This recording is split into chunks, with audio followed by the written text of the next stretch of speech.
Let's see, television. Yeah, well, you know, I was just checking this. I found out today that there was, just for an icebreaker, I found out there was a sequel to Zombies Ate My Neighbors called Ghoul Patrol. I heard it wasn't very good, but you know, it was probably someone's favorite video game growing up. That's what you gotta think with every bit of fiction. It was someone's first something or other, someone's favorite. I like a lot of stuff that probably wasn't actually very good. That doesn't have that good of a reputation, but you know, you like what you like. People shouldn't let the opinions of others sway them from doing this or doing that. Like, if they wanna like a TV show that everyone says is terrible, then they should just enjoy it, right? Sometimes the critics are right and sometimes they're wrong, you know? Let's see.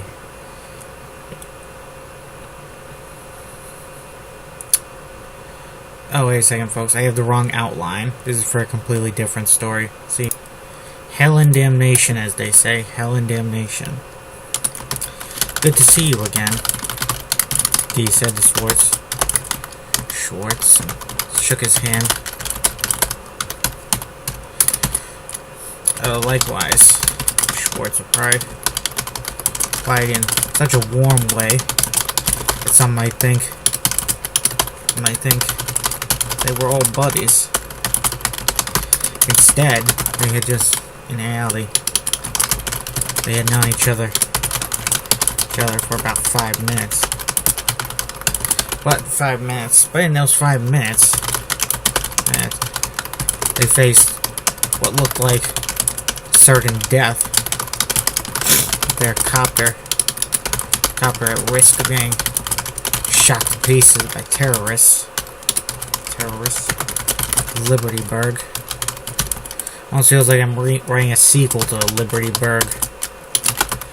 It's part of this story because it was quite extensive. It's the majority of the 456 pages written so far. I got 3 more sections I want to do. One is set in Liverpool, another set in a facility, another a lab siege, and a D-Day, the death section of a character, and then finally the final part. So it's 6 parts that I still have to do for this. I might have to make a 3rd volume for this at this rate. With their copter at serious risk of getting shot to pieces by terrorists in Liberty Berg. The gunfire claimed the life of a superhuman, Lady Light, but spared them. And several others. Yeah, but who cares about them? They were just normal people.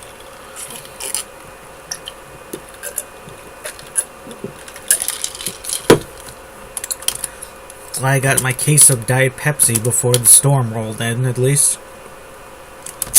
Let's see, several others. And many others were badly wounded, including Schwartz. Who almost bled out on the roof of the hotel they landed on. Hospital? I say it was a hospital. It wasn't.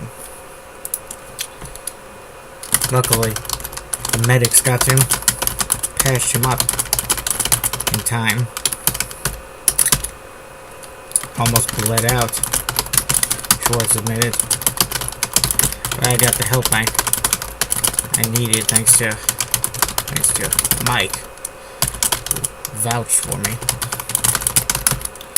So you two know each other. Cola asked. D nodded. D the Merciless nodded yes. Yep. Yeah, don't go to the next page already. That's a bad omen. I still got 1 line here. Derp. Goddamn derpy computer. Derpy word. Yep, we're blood brothers. D replied. Hopefully we didn't survive Liberty Berg to get killed here. Introductions. For some reason I almost imagine this being like that intro from Predator, where the two guys would slap their hands and then they were arm wrestling for a minute. That was pretty good. I learn new things about the Predator movie every day, like themes and whatnot. It's quite a story. I think if people understood a lot of these very successful older movies better, then maybe we would be better off. There wouldn't be so many blockbuster bombs coming out of Hollywood. Of course, it's not hard to figure out what people want. They want sexy girls, action, violence. They don't want a political lecture. I can imagine some guy working in a garage 9 hours a day, comes home, he has to watch movies where people say he sucks. Men suck. Men suck. That's the theme from, one of the major themes from Hollywood lately. And there are some men who do suck. A lot of men do good things. So, we should make movies for the good men in the world who deserve a little rest and relaxation. Fine. Jeered. Noted. I'm Major D. I'm Captain D. Are you a major or a captain, D? Wow, you're a captain in this part because I can't be bothered to check. What's that phrase the English use? Buggered to check? Or is that something else? I think that's refers to it's the most polite way to use that term. Anal sex? Yeah, that's the clinical, he said to his comrades, to the other people who didn't know him. The majority in the room, meaning the majority of the room. I'm Special Agent, member of Black Strike, a unit formed to handle this situation, this crisis in our homeland. Well, you're doing a bang-up job.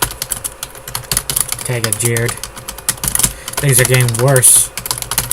Worse, not better.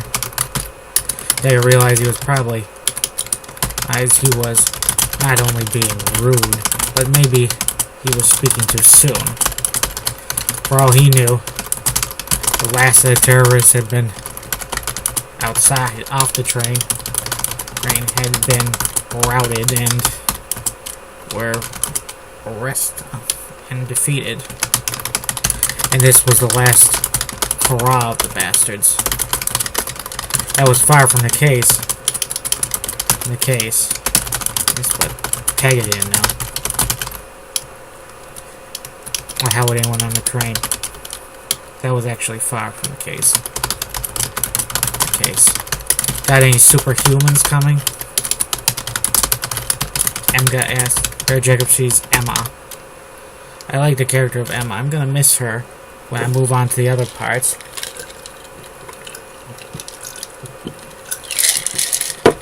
It wouldn't make any sense for the characters to bring a librarian with them.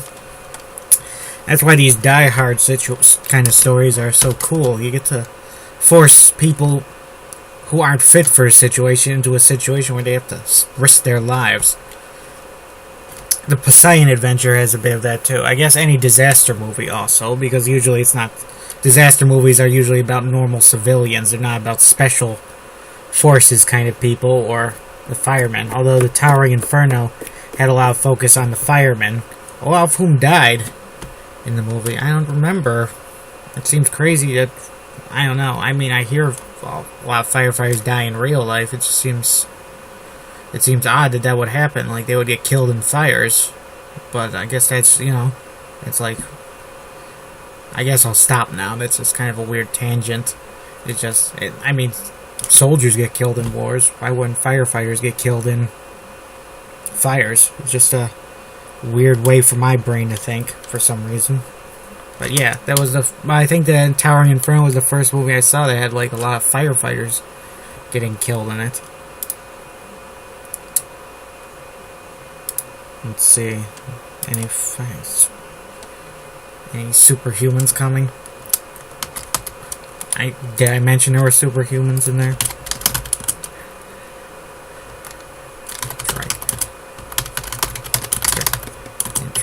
I wish I could come up with a better, unique word for superhumans. Uberhumans? Wonder humans? Mutant humans? I thought I came up with a word yesterday.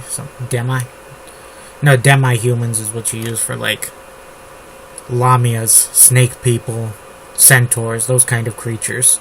Maybe even dwarves, but I'm not sure.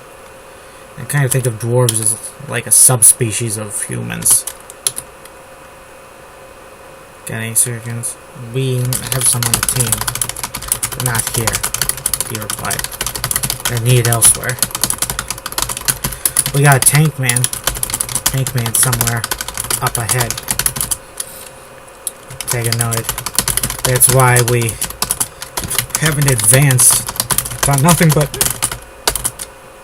petrol bombs to throw at them.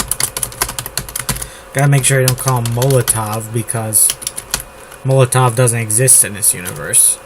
The term Molotov cocktail comes from the Winter War. Was there something about Molotov? They said they weren't bombing the Finns. The Soviets weren't bombing the Finns. They were tossing baskets of bread and stuff down to them. And it turned out, yeah, that wasn't true. So they nicknamed the Molotov cocktail after that.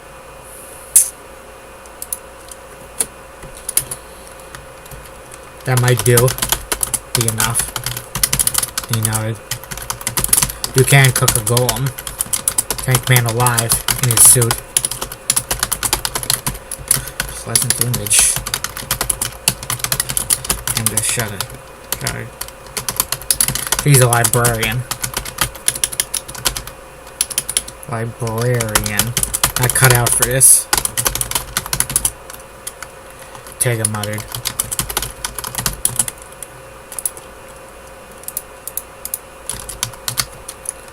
He's gonna have a plot twist where it turned out Tega's sister was dead all this time. The one he's going to visit, but yeah, there's enough dead people in this story as is. I'll have a few living people. How about that?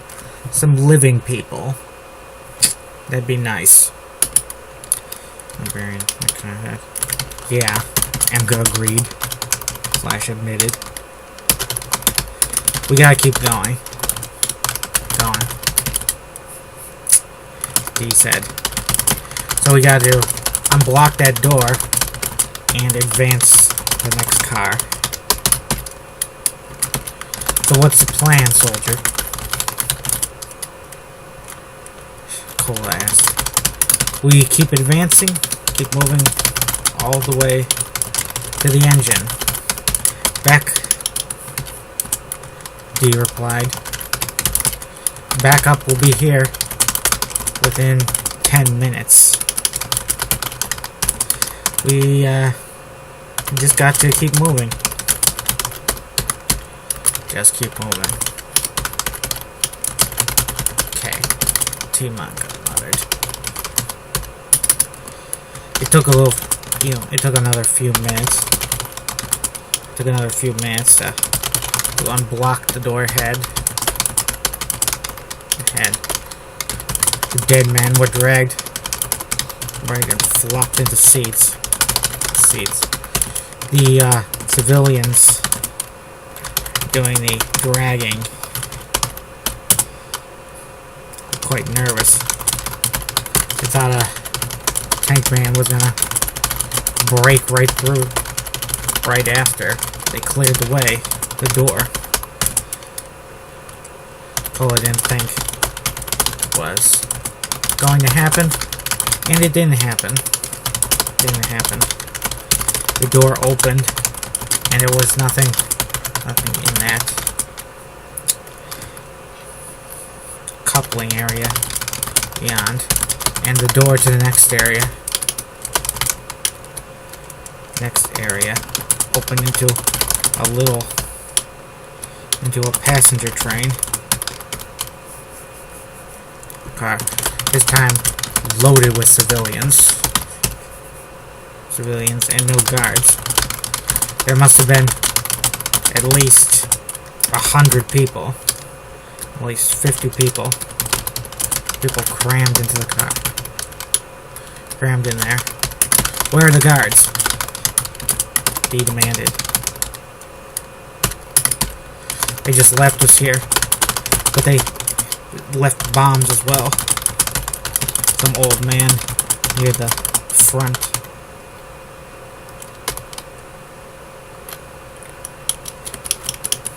Near the rear entrance.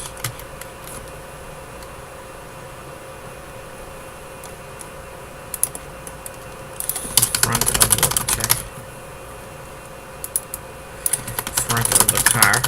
Yeah, I'll have to check on front of the car, rear of the car. In front of the car. Actually, it's rear. Okay. They said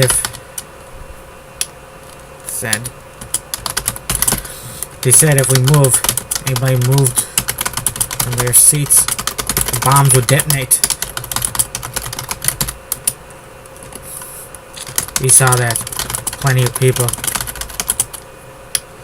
that some people had on the seats had pissed themselves rather than try to go to the bathroom. The bathroom. Pissed themselves rather than go to the bathroom. But they had gone to, but that then seems odd because they did go to the bathroom. That's what you say when you pee. And there was the smell of blood. Shit in the air. Not too far from perhaps from the old man. When you got old, you had a bit of trouble with the bladder. You didn't mind the smell of shit next to the smell of blood. After smelling so much blood and death so far. Shit was the smell of something living made. All living things shit. I have to check on Google. Google is everything living shit. Even jellyfish and plants. What about a pet rock? Do they shit? I wonder. Pet rocks, were those a thing in the 70s or the 80s? I'll have to check if I ever have another story set in the 1980s. All the living things shat. Where did they put the bombs? They asked. People pointed to some bombs. To small, wrapped up packages. That were situated, that were strapped to various seats down the aisles, down the passenger areas, among the seats, the various seats, always at the aisle, all on the right side of the passenger car, like the. Apparently cabin cars are called sleeping cars. I don't know.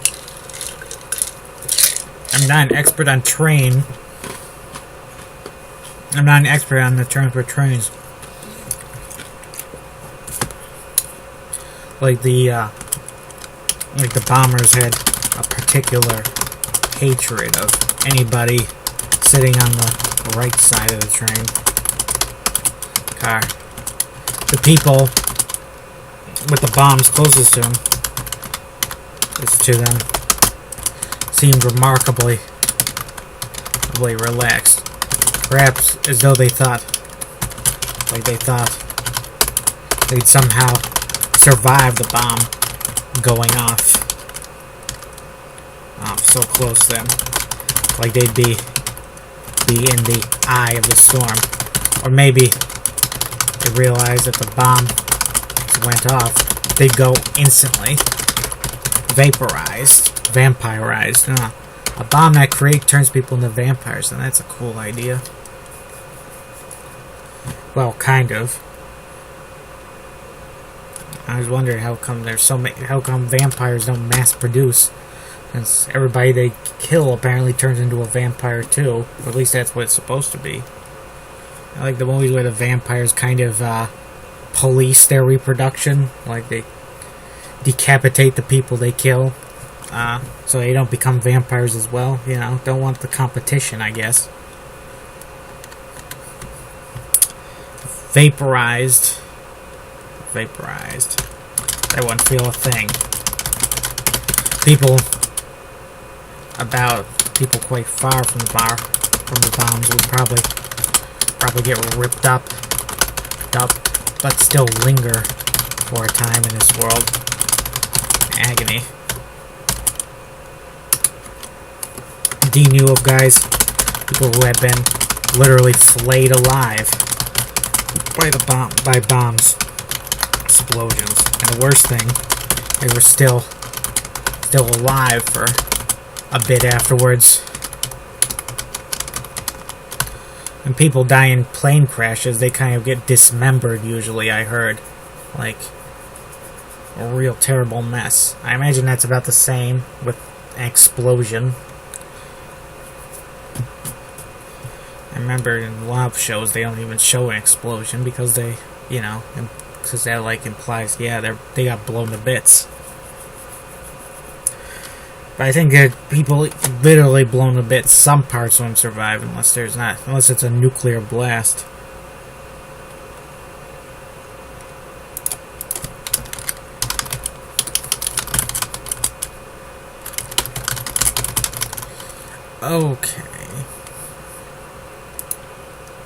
Okay, folks.